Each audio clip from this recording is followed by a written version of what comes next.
করলে সে ভুলটা হচ্ছে 5 তারিখের পরে জনগণের সরকারের প্রতিষ্ঠা না করা। এবং সবচেয়ে বড় ভুল হলো সংস্কারের আগে কোনোভাবেই জাতীয় নির্বাচন অনুষ্ঠান করা। কার স্বার্থে জনগণের সরকার প্রতিষ্ঠিত হলো না? বলতেছি যে প্রথম জিনিস কি বলতে চাচ্ছিলাম তাহলে, যে জাতীয় সংসদ নির্বাচনের আগে অবশ্যই সংস্কার করা উচিত ছিল, গণভোট হতো, সংস্কার হতো, তারপর সেই সংস্কারের ভিত্তিতে নতুন সংবিধানের ভিত্তিতে আপনার কি হতো, একটা জাতীয় ইলেকশন হতো। এই ভুলটা আর মাসুল আছে বোধহয় সংসদ অধিবেশনে আপনারা দেখতেই পাচ্ছেন। এখন যদি বলেন কার ভুলে হলো না, এটা আমাদের সবার ভুলে, এবং বলবো সবার ভুলের চেয়েও বিএনপির জেদাজেদির কারণে এই জিনিসটা হয়নি। বাংলাদেশের মানুষ যে রক্তের বিনিময়ে যে কি বলবো যে স্বৈরশাসক ফ্যাসিস্টের হাত থেকে এদেশকে রক্ষা করলো তারা সেই রক্ষাটা করতে পারলো না। 71 সালে যেভাবে স্বাধীনতা আমাদের হাত থেকে ছিনিয়ে নেওয়া হয়েছিল, ঠিক 5 তারিখে এই সংবিধানের দোহায় এবং এই রাষ্ট্রপতিকে রেখে যে সরকার ব্যবস্থা ইউনূস সরকারের মাধ্যমে গঠিত হলো, সেই ইউনূস সরকার তার লক্ষ্য যেটা ছিল 3টা লক্ষ্য, সে লক্ষ্য যতখানি বাস্তবায়ন করা উচিত, যেমন করে বাস্তবায়ন করা উচিত সেটা পারেনি। এবং একটা জিনিস দেখেন, এনসিপি প্রথমে কি বলছিল, তারা স্বাক্ষর করতে চায়নি। কেন স্বাক্ষর করতে চায়নি? তারা চেয়েছিল যে কিভাবে জুলাই সনদ বাস্তবায়ন হবে এটা না দেখা পর্যন্ত আমরা স্বাক্ষর করব না। লাস্টে কিন্তু তারা স্বাক্ষর করলেন। কেন স্বাক্ষর করলেন? যদি আজকে যে অবস্থাটা হচ্ছে, তো আগের থেকে বলা হয়েছে যে একই দিনে যদি গণভোট হয়, এই গণভোট নিয়ে পরবর্তী তালবাহানা হবে এবং যে সংখ্যাগরিষ্ঠ মেজরিটি পাবে সেই সংখ্যাগরিষ্ঠ মেজরিটির দোহাই দিয়ে জনগণের সার্বভৌম ক্ষমতাকে অস্বীকার করবে। এখন আপনি যেটা বলছেন, উনি বলছে ডিপ স্টেট 29 সাল পর্যন্ত রাখতো, 29 সাল 30 সাল এই ধরনের কথা। তাহলে তারা ওই যে মানে এখন এই তো আসে, রেজওয়ান আপা যেমন বললেন যে অনেককে ক্ষমতায় যেতে দেওয়া হয়নি, তাহলে আপনারা কেন সেদিন তাহলে এই নির্বাচনে অংশগ্রহণ করলেন? আসিফ মাহমুদ সাহেবের যদি কথাটা সেটাই হয়ে থাকে, 29 সাল কেন? আসিফ মাহমুদ সাহেবের কথা হবে যে সংস্কার যতক্ষণ না হবে ততক্ষণ পর্যন্তই কি হবে না, সংস্কার বাস্তবায়ন না হবে, নতুন সংবিধানের আলোকে যতক্ষণ এই দেশ পরিচালিত হবে না ততক্ষণ পর্যন্ত সরকার থাকার কথা। উনি এই 29 সালের কথা বলে তিনি আর এক বিভ্রান্তি ছড়ালেন। তার মানে মানুষের ভাগ্যের পরিবর্তন তাহলে আমাদের হাতে নাই, সবসময় অদৃশ্য শক্তির হাতে সবসময় ছিল। যেটা আমরা দেখতে পাচ্ছি এবারে নির্বাচনে, যেভাবে ইলেকশন ইঞ্জিনিয়ারিংটা হলো 4টার পরে, যেভাবে একটা মানে পরিকল্পিতভাবে একজনকে 2/3 মেজরিটি দেওয়া হলো, ইলেকশনের নামে যে তামাশা হলো, সেটাই সাজিবদের ভূঁইয়া ওটা আর একটা তামাশায় পরিণত করলে। এক্ষেত্রে আসিফ মাহমুদ সজীব ভুঁইয়ার মতো নেতার এই ধরনের বক্তব্য ভবিষ্যতে বৈষম্য বিরোধী ছাত্র আন্দোলনকে প্রশ্নবিদ্ধ করবে কি? এইখানে আর একটা জিনিস বল, বৈষম্য বিরোধী ছাত্র আন্দোলন মানে এনসিপি, এই কথা আমি মানতে না। এখানে ডক্টর মোহাম্মদ মানে ইউনূস উনি প্রথম জীবনে বাংলাদেশের এই আন্দোলনকে প্রশ্নবিদ্ধ করলেন যেদিন আমেরিকাতে নিয়ে যে একজনকে তথাকথিত একজনকে পরিচয় করে দিলেন উনি মাস্টার মাইন্ড। আমার বিপ্লব আমাদের সবার। দেখেন আমাদের কনস্টিটিউশন লেখা আছে we the people of Bangladesh. Doctor Mohammad Yunus এই বিতর্কিত বক্তব্যগুলো কেন দিচ্ছিলেন? তাহলে নিশ্চয়ই ডক্টর মোহাম্মদ ইউনূসের একটা এজেন্ডা ছিল বলেই তো ইলেকশনটা এবার তাড়াহুড়া করে তিনি করলেন। আজকে বাস্তবায়ন যেভাবে করার কথা, আদেশ যেভাবে করার কথা, তিনি আমরা বললাম কি ফেব্রুয়ারি মাসেই তিনি বিক্রি হয়ে গেলেন। কার কাছে বিক্রি হলেন ডক্টর মোহাম্মদ ইউনূস? বিক্রি কার কাছে হলে ডক্টর মোহাম্মদ ইউনূসকে জিজ্ঞাসা করতে হবে। আপনার পর্যবেক্ষণে? আমার পর্যবেক্ষণ হচ্ছে ডক্টর মোহাম্মদ ইউনূস যখন গ্রামীণ ব্যাংকের বা গ্রামীণের পক্ষে কিছু সুবিধা নিয়ে নিলেন, আপনি যদি নিজেও নিয়েছেন, ব্যক্তিগতভাবেও নিয়েছেন, বললাম যে যখন আমি যদি ব্যক্তিগতভাবে কোথাও বিক্রি হয়ে যায় তখন আর কোনো স্ট্যান্ডিং থাকে না, তখন আমি দেখবো দল ভারী কার আছে, কে আমাকে শেল্টার দিবে, কে আমাকে সেফ এক্সিট দিবে। এই জন্য আগে চিৎকার করে বলছি যে উপদেষ্টারা সেফ এক্সিটের চিন্তা করতেছে, মানে সেখানে কি আছে, শস্যের মধ্যে ভূত আছে। আবার আমরা একটু শস্যের ভিতর ভূত আর একটু সবুজ ভাইয়ের কাছে শুনতে। তো এই দেশে এস্টাবলিশ করা সম্ভব? 53 বছর কি তাই বলে? আমি একটা একটা করে যদি নির্বাচন আপনাদের সামনে ধরে নিই, 73 সাল থেকে আপনি বলেন তো 91 আগ পর্যন্ত যতগুলো পার্লামেন্ট ইলেকশন হয়েছে, কোন পার্লামেন্ট ইলেকশনটা কি হয়েছে? কোন পার্লামেন্ট ইলেকশনটা, যে পার্লামেন্ট ইলেকশনটা আপনি গণতন্ত্র প্রতিষ্ঠা করতে পারছেন? আসেন, এই সংবিধানের আন্ডারে বাকশাল গঠন হয়েছে, সেটা কি গণতন্ত্র? আপনি বললেন যে সংস্কারটা চলমান প্রক্রিয়া। হ্যাঁ, বাকশাল যদি আপনার কাছে সংস্কার হয়ে থাকে তাহলে সেটা একটা চলমান প্রক্রিয়া। আমার রাশেদ ভাই একটা দলকে প্রতিনিধিত্ব করতে 270 দিন আপনি বলতে তো আপনি না, আমি নাহিদ ইসলামের কথা বলছি।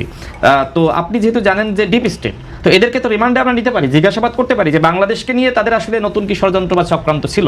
যে আমি যে কথা বলছিলাম, দেখেন আমাদের শাহরিয়ার ভাই অত্যন্ত বিজ্ঞ একজন মানে আলোচক এবং একই সাথে একজন বিজ্ঞ আইনজীবী। তিনি যে কথাগুলো এখানে বলে গেলেন সেটি হলো বিএনপির জেদাজেদির কারণে মানে সংস্কারটা হয়নি, নতুন সংবিধানটা হয়নি। এখন আমার প্রশ্ন হলো যে 8 আগস্ট বিএনপি কি এমন জেদাজেদি করেছিল আর আপনি সেটা জেনেছিলেন? 8 আগস্ট কেন এই বর্তমান রাষ্ট্রপতির হাতে নাহিদ ইসলামরা, আসিফ মাহমুদরা শপথ দিলেন এবং কেন শেখ হাসিনার এডিটেড সেই সংবিধান মেনে শপথ নিলেন? এখন 8 আগস্ট ডক্টর মোহাম্মদ ইউনূস নতুনভাবে এই সংবিধানের স্বীকৃতি দিলেন এবং এই রাষ্ট্রপতির পুনর্জীবন দিলেন। এর দায় কি বিএনপি? হ্যাঁ, আপনি হয়তো বলতে পারেন যে বিএনপি ওই সময় বলেনি যে আমরা এই সংবিধান চাই না, এই রাষ্ট্রপতি চাই না। একটি রাজনৈতিক দল হিসেবে বিএনপি এই কথা কেন বলবে? ওই সময় তো গণঅভ্যুত্থানের শক্তি কে ছিল? গণঅভ্যুত্থানের শক্তি তো একদম সামনে থেকে নেতৃত্ব দিয়েছে আসিফ মাহমুদরা এবং তাদের হাতে সমস্ত আপনার সেই ক্ষমতা ছিল। তারা চাইলেই কিন্তু এই সংবিধান তারা স্থগিত করতে পারত, এই রাষ্ট্রপতিকে বাদ দিয়ে নতুন রাষ্ট্রপতি নিয়োগ দিতে পারত। শাহরিয়ার ভাই মনে হয় নোট করতেছে আরেকটি প্রশ্ন তিনি করবেন যে বিএনপি কেন সেই সময় কথা বললো না। আমার প্রশ্ন হলো যে শাহরিয়ার ভাইয়ের দল জামাত ইসলাম তারা কি প্রশ্ন তুলেছিল? তোলে নাই। এরকম অসংখ্য দল কিন্তু সেই সময় প্রশ্ন তোলে নাই। পরবর্তীতে 6 মাস 1 বছর পরে যখন নাহিদ ইসলামরা এক ধরনের বিতর্কিত হয়ে গেল, বিপাকে পড়লো, তখন তারা সব দায় বিএনপির উপর দিতে থাকলো। যখন ক্ষমতা তারা আসলে লুটে পুটে খাচ্ছিল, আরামায় এসে চলছিল, মন্ত্রীপাড়ায় যখন বসবাস শুরু করলো, সেই সময় যখন ভালো লাগছিল তখন কিন্তু কোনো কথাবার্তা নাই। যে সময় থেকে এক ধরনের জনগণ ফুঁসে উঠলো যে কেন এই সংবিধান বহাল রাখা হলো, কেন আসলে এই রাষ্ট্রপতিকে বহাল রাখা হলো, তারপরে সব দায় বিএনপি। মনে হচ্ছে যে নাহিদ ইসলামের উপদেষ্টা হয়েছে, ডক্টর মোহাম্মদ ইউনূস তাদের সরকার প্রধান হয়েছে, কিন্তু মনে হচ্ছে যে বিএনপি ক্ষমতা। এইভাবে একটা পরিস্থিতি কিন্তু তৈরি করা হয়েছিল এবং এইটা তৈরি করার জন্য কিন্তু এর পিছনে সব থেকে বড় কুশলবের ভূমিকা ওই সময় রেখেছিল কিন্তু জামাত। আমি আরেকটা কথা ওই শুরুতে বলছিলাম, দেখেন এই যে দুষ্টু উপদেষ্টা, অন্তর্বর্তীকালীন সরকারে আপনার 5 জন দুষ্টু উপদেষ্টা ছিল, তারা নির্বাচন দিতে চায়নি। আমি আগেই বলেছি যে আপনার যদি আগ্রহ থাকে, আমি সেটা যেহেতু এটা অতীত হয়ে গেছে আমি এই টকশের পরে বলবো, কিন্তু 5 জন দুষ্টু উপদেষ্টা ছিল। এমনকি ঐক্যমত কমিশনে জানাবেন না, আমাকে জানাবেন। দর্শকদের তো এখন আর সব কথা আমি ভুইয়াও বললো না, আপনিও বললেন না, দুটো একই হয়ে গেল। এটা তো সজীব ভুইয়া বলা আর আমি বলার ভিতরে পার্থক্য আছে। আমি তো সরকারে ছিলাম না, আমি এখন রাষ্ট্র পরিচালনায় নাই, আমি একজন রাজনৈতিক কর্মী হিসেবে আমি কাজ করছি। সুতরাং এই কথাগুলো বলা আমার খুব বেশি দায়িত্ব না। এই কথাগুলো যারা রাষ্ট্রের দায়িত্বে থাকে তাদের আসলে বলা গুরুত্বপূর্ণ। আপনার কাছে যেতে চাই, রাশেদ খান বলছেন রিমান্ডে নিলে ওসমান হাদির হত্যাকারীদের পরিচয় বেরিয়ে আসবে। আপনি কি মনে করেন? আমি কিন্তু ডিপ স্টেটকে রিমান্ডে নেওয়ার কথা বলেছি, তাদের কাছে জিজ্ঞাসা করে। আরেকটি হচ্ছে অন্তর্বর্তী সরকার 1.5 বছর এত সমালোচিত হওয়ার কারণ কি ছিল আসলে? আচ্ছা, প্রথমে একটু বললে না নিলেই হয়। সেটা হলো আমার বিজ্ঞ সাংবাদিক ভাই বললেন সংস্কার পর নির্বাচন এটা গণতন্ত্রকে বাধাগ্রস্ত করবে। গণতন্ত্র কি সংবিধান দিয়ে এটা কনস্টিটিউশনের মধ্যে নাই, সংস্কার কমিশন এই কনসেনসাস কমিশন কনস্টিটিউশনের মধ্যে নাই, ডক্টর ইউনূস সরকার কনস্টিটিউশনের মধ্যে নাই। আবার রাশেদ একটা কথা বললেন শপথ নেওয়ার কথা, রাষ্ট্রপতির আন্ডারে শপথ নিছে, কতবার বলবো এই শপথ 3rd শিডিউলে নাই। সো আবার রাষ্ট্রপতিকে যখন বললেন যে কোনো দলের কথা না, আমরা কিন্তু সেদিন অভ্যুত্থানটা করছিলাম যাতে আর ফ্যাসিবাদ ফিরে না আসে, সেটা কোনো রকমেরই ফ্যাসিবাদ যাতে না আসে। আর অ্যাবসোলিউট পাওয়ার ক্রিয়েট অ্যাবসোলিউট ইনার্কি, এটা আমার আপনার চেয়ে কেউ ভালো জানে না। এখন আপনি বলেন যে রাশেদরা যে স্বপ্ন আমাদের জাতিকে দেখাইছিল, এটা খালি ওই জন্য প্রথমে বললাম NCB is not a alone stock holder, এবং এনসিবিকে প্রধান করা হচ্ছে এটা না, হাজার হাজার মানুষ, লক্ষ লক্ষ মানুষ সেদিন রাস্তায় নেমেছে। আমার প্রশ্নটা আসতে সরকার তো আলোচিত বলছি যে আপনার প্রশ্নের উত্তর আগে ওনাদের এই প্রশ্নগুলো একটু বলে নিয়ে তারপর আপনারটা, যেহেতু সেজন্য বলে দিচ্ছি ভাই।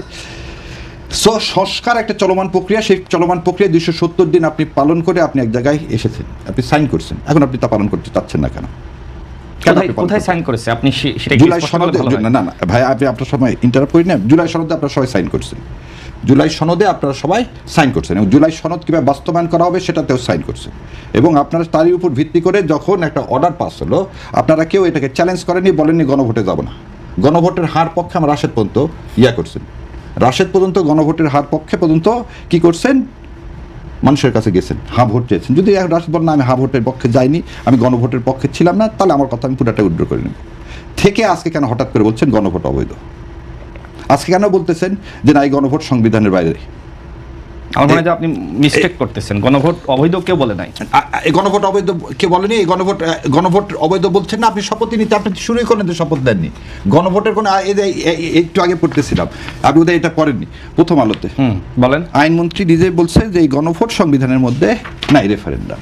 এই গণভোট নাই, এই রিট পিটিশনে জাজমেন্ট হলো কবে? জাজমেন্ট হলো হচ্ছে ডেটটা। ইতিহাস দেখেন, রাজনীতির ইতিহাস বা এবারে পরবর্তীতে বাংলাদেশের ওদের সর্বোচ্চ সিট ছিল 18টা। এখন যে এতগুলি সিট পেলে এটা তো একটা আশ্চর্যজনক ব্যাপার।